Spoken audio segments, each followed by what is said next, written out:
Fraternity of St. Peter is a society of priests throughout the world that we were established by His Holiness Pope John Paul II in 1988 to provide the extraordinary form of the Mass to any Catholic in the world that needs it. So we spread throughout the world. We're invited by bishops to come into the different dioceses, and we usually set up parishes.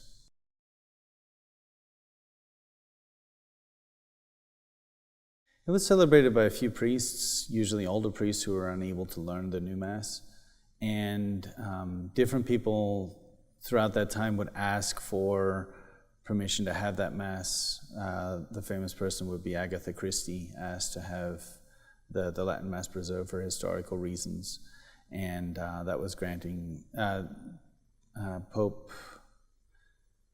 Pope Paul VI granted an indult because of Agatha Christie to be able to celebrate that Latin Mass if certain conditions applied. And then as time progressed, Pope John Paul II granted more permissions, and then eventually it was Pope Benedict XVI that really opened it up to pretty much anybody who wants to celebrate the Old Mass or wants to go to the Old Mass to celebrate.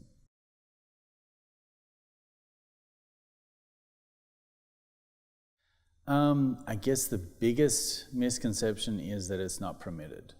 So for the longest time, it was understood that the Latin Mass was forbidden, or that fringe groups or people outside the church do the Latin Mass, but then the Catholics don't do the Latin Mass.